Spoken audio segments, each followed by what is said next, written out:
Semiconductors में holes और electrons किस तरह से कंडक्शन करते हैं? Electric conduction by holes and electrons in solids. What is difference between the conduction of electron and the conduction of holes in a conductor और semiconductor? Semiconductors में hole होते हैं, कंडक्टर में तो होल्स नहीं होंगे, कंडक्टर में तो सिर्फ फ्री इलेक्ट्रॉन्स होते हैं. फॉर एग्जांपल एक सेमीकंडक्टर है, इंट्रिंसिक है, जैसे सिलिकॉन है, तो उसमें होल्स भी हैं और उसमें फ्री इलेक्ट्रॉन्स भी हैं, एक्सट्रिंसिक सेमीकंडक्टर में या तो होल ज़्यादा होते हैं या फ्री इलेक्ट्रॉन ज़्यादा होते हैं. उनमें भी कंडक्शन का तरीकाकार वही होगा जो हम यहाँ पे स्टडी करने लगे हैं. तो फॉर एग्जांपल ये हमने एक चिप है सिलिकॉन की, उसको पोटेंशियल डिफरेंस अप्लाई कर दिया,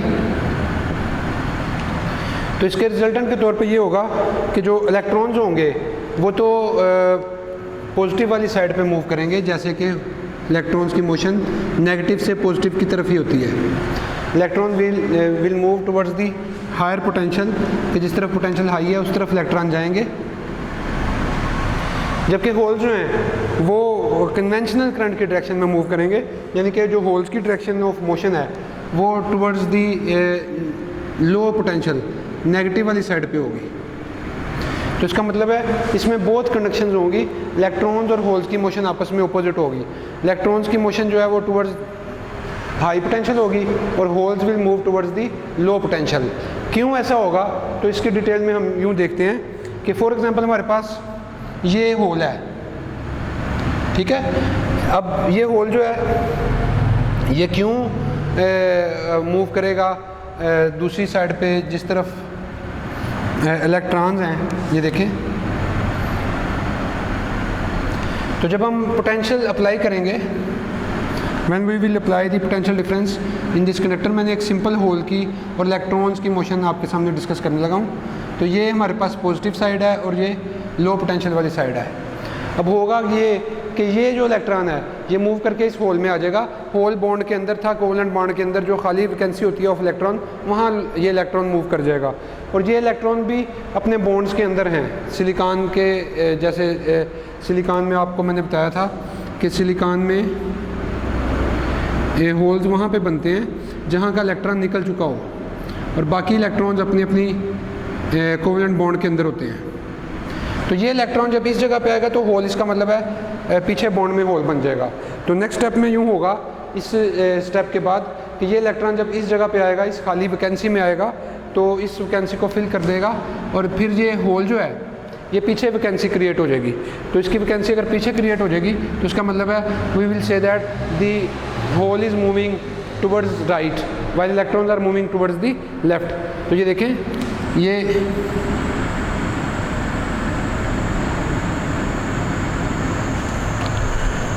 होल्स और इलेक्ट्रॉन्स की मोशन कुछ यूँ होगी कि बेसिकली जो इलेक्ट्रॉन्स ही मूव करेंगे, लेकिन इलेक्ट्रॉन जिस होल में चले जाएंगे वहाँ होल ख़त्म हो जाएगा और जहाँ से इलेक्ट्रॉन निकलेंगे वहाँ पे होल जो है वो प्रोड्यूस हो जाएगा. इसका मतलब है कि हम कहेंगे कि ये इलेक्ट्रॉन मूव करके इस होल में चला गया, ये इलेक्ट्रॉन बाद में मूव करके इस होल में आ गया, ये वाला इलेक्ट्रॉन मूव करके इस होल में आ गया. तो वो electrons are moving towards high potential, electrons high potential की तरफ मूव कर रहे हैं. तो होल की मोशन को अगर हम चेक करें तो होल की पहले पोजीशन ये थी, फिर ये है, फिर ये है, फिर ये है. तो इसका मतलब है hole is moving towards the right. तो holes are acting like positive charge. Holes की करैक्टरिस्टिक्स ऐसे ही होते हैं जैसे पॉजिटिव चार्ज के होते हैं. तो आप देखें कि इस सारे सिस्टम में जिसमें हमने 4 स्टेप्स में, ये अलग से एक स्टेप है, उसके बाद हमने ये स्टेप देखा, उसके बाद ये, उसके बाद ये. तो 1, 2, 3, 4 स्टेजेस में हमने चेकिंग की that electrons are moving towards high potential and hole are moving towards low potential. The motion of the hole is basically due to the motion of the electrons. Electrons की motion की वजह से whole की motion बन रही है और electron जो है वो मूव कर रहे हैं हाई पोटेंशियल की तरफ और होल मूव कर रहे हैं लो पोटेंशियल की तरफ। तो ये इलेक्ट्रिक कंडक्शन होती है किसी भी सेमीकंडक्टर में, चाहे वो इंट्रिंसिक हो चाहे एक्सट्रिंसिक हो। हाँ, इंट्रिंसिक और एक्सट्रिंसिक में ये फ़र्क होगा कि एक्सट्रिंसिक में आगे दो टाइप्स आ जाती हैं। अब एक्सट्रिंसिक में पी टाइप है और एन टाइप है, तो इसमें मेजॉरिटी चार्ज कैरियर्स का फ़र्क हो जाता है। एन टाइप में मेजॉरिटी चार्ज कैरियर्स जो हैं वो फ्री इलेक्ट्रॉन्स हैं।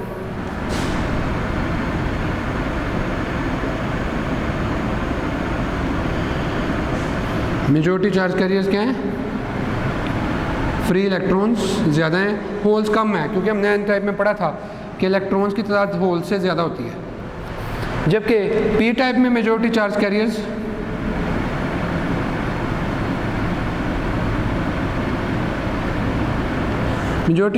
जो हैं वो होल्स हैं।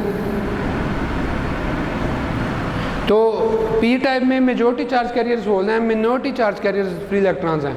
जबकि एन टाइप में majority charge carriers free electrons हैं और मिनॉरिटी चार्ज कैरियर्स जो हैं वो होल्स हैं। तो बेसिकली इसका मतलब है होल्स दोनों में है, फ्री इलेक्ट्रॉन्स भी दोनों में है, लेकिन तादाद का फ़र्क है। इसमें होल्स ज़्यादा हैं और इसमें इलेक्ट्रॉन्स ज़्यादा हैं और इसमें पी टाइप में होल्स ज़्यादा हैं। ये डिफरेंस है। तो मूव दोनों करेंगे, होल्स भी मूव करेंगे, पी टाइप में भी इलेक्ट्रॉन्स भी मूव करेंगे, मेजॉरिटी चार्ज कैरियर्स भी मूव करेंगे, मिनॉरिटी चार्ज कैरियर्स भी मूव करेंगे। इसमें भी मेजॉरिटी चार्ज कैरियर्स भी मूव करेंगे और मिनॉरिटी चार्ज कैरियर्स भी मूव करेंगे। तो इसका मतलब ये हो गया कि हमने यहाँ पे ये सीखा कि कंडक्शन के अंदर इलेक्ट्रॉन्स की मोशन और होल्स की मोशन आपस में अपोजिट होती है। Electron move against the electric field, in other words electron move against the direction of the conventional current, while the holes move in the direction of the conventional current. Holes conventional current की direction में move करते हैं और free electrons की conventional current के opposite move करते हैं। Conductor में तो फ्री इलेक्ट्रॉन्स ही होते हैं ना, तो कंडक्टर में तो सिर्फ इलेक्ट्रॉन्स ही मूव करेंगे और वो कन्वेंशनल करंट के हमने पहले पढ़ा हुआ है कि वो कन्वेंशनल करंट के ऑपोजिट ही मूव करते हैं। तो ये थी electric conduction in semi conductors. इसके बाद नेक्स्ट टॉपिक है स्टूडेंट्स, सुपर कंडक्टर क्या होते हैं? What are the superconductors?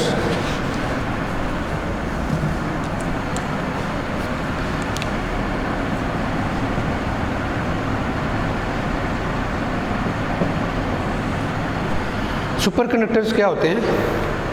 If we draw the graph between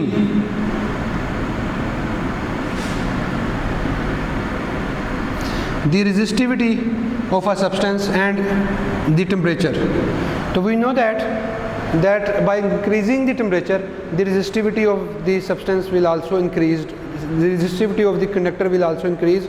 But in semiconductors, the resistivity is decreased by increasing the temperature. मैं बात conductors की कर रहा हूँ, सेमीकंडक्टर्स की नहीं। यहाँ बात कंडक्टर्स की हो रही है। तो कंडक्टर्स का टेम्परेचर इंक्रीज़ करने से उनकी रेजिस्टिविटी इंक्रीज़ होगी और टेम्परेचर डिक्रीज़ करने से रेजिस्टिविटी डिक्रीज़ होगी।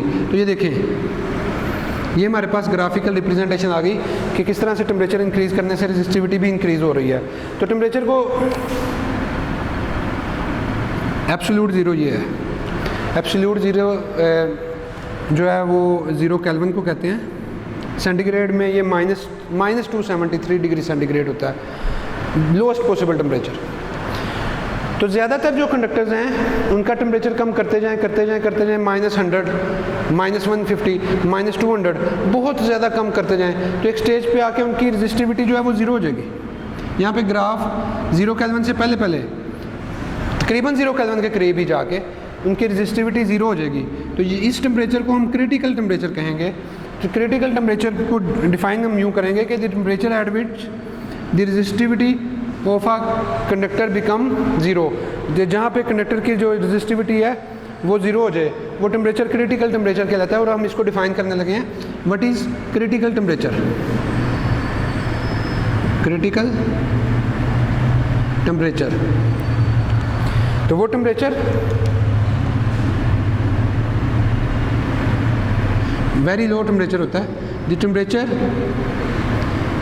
Eight which the resistivity of the conductor become zero is called critical temperature. उसको हम क्रिटिकल टेम्परेचर कहते हैं। क्रिटिकल टेम्परेचर की वैल्यू 0 केल्विन के करीब है ज़्यादातर मेटल्स के लिए। फॉर एग्ज़ाम्पल इधर हम एग्जांपल्स देने लगे हैं।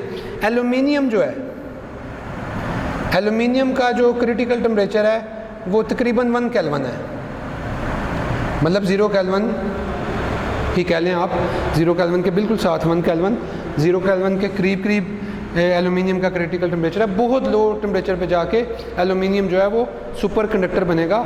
सुपर कंडक्टर बनने का मतलब है रेजिस्टिविटी 0 हो जाना। रेजिस्टिविटी अगर 0 हो गई है, if resistivity is 0 then conductivity become infinite. Conductivity बहुत ज़्यादा हो जाएगी और कोई करंट को अपने फ्लो में रुकावट पेश नहीं आएगी और करंट आसानी से उस कंडक्टर में से फ्लो कर जाएगा। जब वो सुपर कंडक्टर होगा तो सुपर कंडक्टर में करंट के फ्लो में कोई रुकावट नहीं होती, 100% एनर्जी के साथ करंट जो है वो फ्लो कर जाता है। तो एल्यूमिनियम की हमने मिसाल दी। इसके अलावा टिन भी एक मेटल है, इसका क्रिटिकल टेम्परेचर है 3.72, अप्रोक्सीमेटली ये 4 केल्विन बनता है, that is also nearly equal to the 0 kelvin. इसके बाद लेड की एग्जांपल देख लें। लेड का क्रिटिकल टेम्परेचर तकरीबन 7 केल्विन है। तो ये सारे के सारे देखें, ये 0 केल्विन के बहुत करीब हैं वैल्यूज़, मतलब इनका क्रिटिकल टेम्परेचर यहाँ तक पहुँचना भी काफ़ी डिफ़िकल्ट है। तो इन सब्सटेंसेस को, इन मेटल्स को सुपर कंडक्टर भी बनाना मुश्किल होगा क्योंकि इस टेम्परेचर तक हमारी पहुँच बहुत मुश्किल है। ये 0 केल्विन -273 डिग्री सेंटीग्रेड को कहते हैं। तो -270, -271, -273 यहाँ तक पहुँचना हमारे लिए डिफ़िकल्ट होता है। खैर, इनको सुपर कंडक्टर बनाना इसका मतलब है काफ़ी डिफ़िकल्ट होगा क्योंकि इस टेम्परेचर, इतने लो टेम्परेचर तक जाना हमारे लिए डिफ़िकल्ट है। लेकिन आहिस्ता आहिस्ता साइंस में इन्वेंशंस होती रही।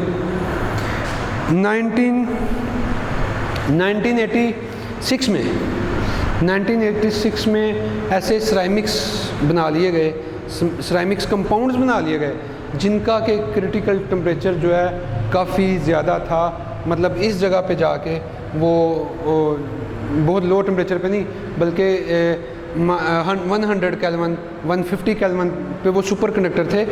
तो 1986 में ऐसे सब्सटेंस बना लिए गए 1986 में जो कि हाई टेम्परेचर पे सुपर कंडक्टर जिनकी पॉसिबिलिटी है कि वो बन जाते हैं। ऐसे सब्सटेंसेस को हम हाई टेम्परेचर सुपर कंडक्टर कहेंगे। क्या कहेंगे? हाई टेम्परेचर सुपर कंडक्टर्स, जिनकी फिजिबिलिटी भी बन सकती है, जिनको यूज़ भी हम सुपर कंडक्टर के तौर पे कर सकते हैं। हाई टेम्परेचर सुपर कंडक्टर की डेफिनेशन में हम कहेंगे कि इनका क्रिटिकल टेम्परेचर 77 केल्विन से ज़्यादा होना चाहिए। Their critical temperature should be greater than 77 kelvin. 77 kelvin से ज़्यादा हो उनका क्रिटिकल टेम्परेचर तो वो सुपर कंडक्टर होंगे। अगर इससे कम हो गया तो वो हाई टेम्परेचर सुपर कंडक्टर नहीं होंगे। जैसे ये ऊपर दिए हुए जो एग्जांपल्स हैं, ये लो टेम्परेचर सुपर कंडक्टर हैं और लो टेम्परेचर तक पहुंचना भी डिफ़िकल्ट है। हाई टेम्परेचर तक पॉसिबिलिटी होती है। ये हाई भी हमारा नेगेटिव सेंटीग्रेड में जाता है।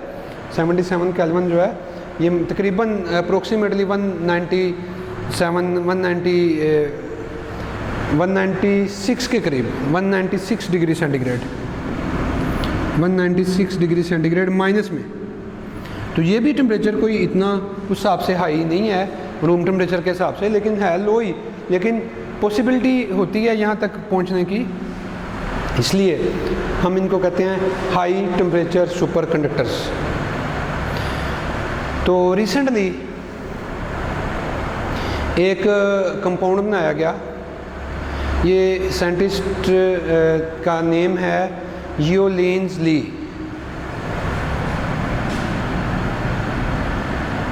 यूलेन्स ली, इन्होंने एक कंपाउंड डेवलप किया और कंपाउंड का नाम है yttrium barium copper oxide. Yttrium barium copper oxide, ये कंपाउंड इन्होंने डेवलप किया क्रिस्टलाइन फॉर्म में, जिसका के क्रिटिकल टेम्परेचर इनकी निस्बत काफ़ी हाई है, पॉसिबिलिटी भी है उस क्रिटिकल टेम्परेचर तक आसानी से पहुंचने की, और वो क्रिटिकल टेम्परेचर है 163 केल्विन, जिसे सेंटीग्रेड में आप कहेंगे -110 डिग्री सेंटीग्रेड। ईजीली अप्रोचेबल है, -110 तक हम लेबॉर्ट्री में किसी भी स्टेज को अटेन कर सकते हैं।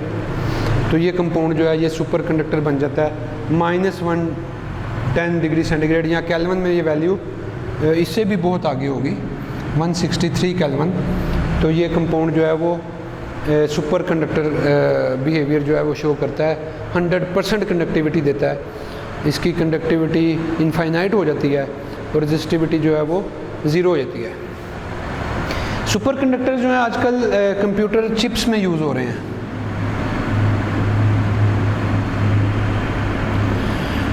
For high speed processing, high speed processing. देखें आप खुद अंदाज़ा लगाएं कि इलेक्ट्रॉनिक्स में प्रॉब्लम ही टेम्परेचर की होती है। डिजिटल इलेक्ट्रॉनिक्स है या एनालॉग है, टेम्परेचर की वजह से ही इलेक्ट्रॉनिक्स चीज़ों की कारकर्दगी कम हो जाती है। तो कंप्यूटर का प्रोसेसर तो वैसे ही हीट प्रोड्यूस करके कंप्यूटर की, या ये जो मोबाइल हैं इनकी प्रोसेसर जो है जब हीट हो जाता है उनकी प्रोसेसिंग बहुत स्लो हो जाती है। तो जो सुपर कंप्यूटर्स हैं उनमें हम सुपर कंडक्टर्स यूज़ करते हैं उनके प्रोसेसर में, इस तरह वो हीट नहीं होंगे।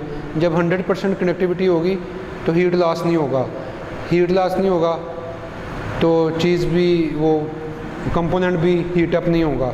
जब कंपोनेंट हीट अप नहीं होगा तो उसकी एफिशिएंसी वैसे ही रहेगी, जो ठंडी हालत में थी वो ठंडा ही रहेगा।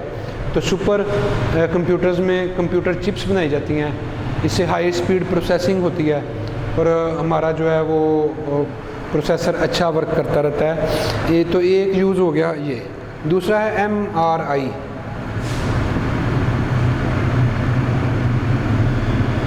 Magnetic resonance imaging.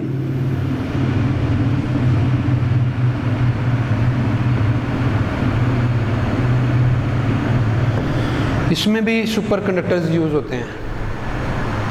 हमारे कई ऐसे बॉडी में ट्यूमर्स या ऐसी सॉफ्ट बोन्स होती हैं जो एक्सरे से डिटेक्ट नहीं होती, एक्सरे से उनकी डिटेक्शन नहीं होती, वहाँ MRI यूज़ किया जाता है। MRI के लिए हमारी बॉडी को स्ट्रॉन्ग मैग्नेटिक फील्ड में रख के, तो उसके तमाम जो स्पिनिंग एटम्स होते हैं उनकी डायरेक्शन सेम कर दी जाती है, और जैसे मैग्नेटिक फील्ड हटाई जाती है तो दोबारा से एटम्स जो हैं वो अपनी नॉर्मल रोटेशन में आते हुए एनर्जी रिलीज़ करते हैं।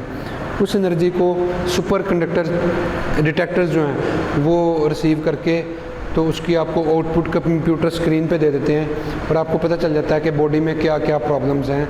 मतलब ये इतने थोड़े लेवल की एनर्जी को सुपर कंडक्टर ही डिटेक्ट कर सकते हैं।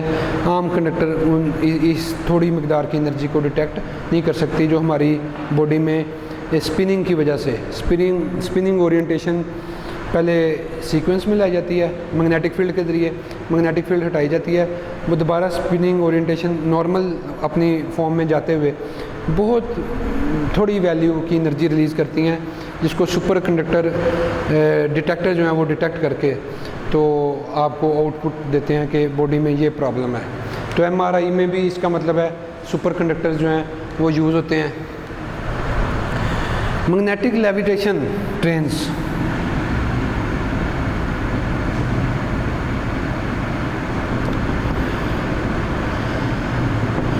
ये ट्रेन जो हैं हाई स्पीड ट्रेन्स होती हैं जो नीचे टच नहीं करती, बल्कि स्ट्रॉन्ग इलेक्ट्रोमैग्नेटिक इफेक्ट प्रोड्यूस होता है और ये ट्रेन इसकी पटरी से थोड़ी ऊंची रह के चलती है।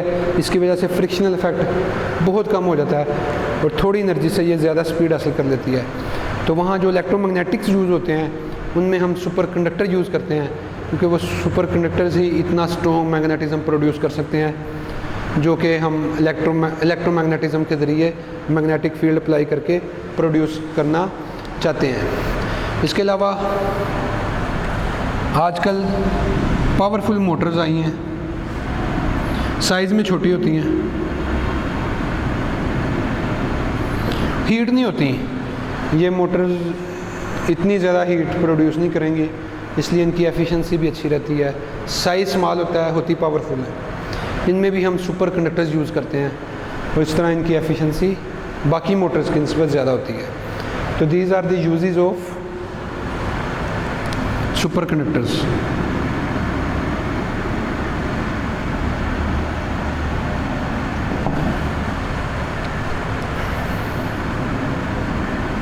ये सुपर कंडक्टर के यूजेस हैं। तो स्टूडेंट्स, हमने सुपर कंडक्टर्स को स्टडी कर लिया और उसके यूजेस भी देख लिए।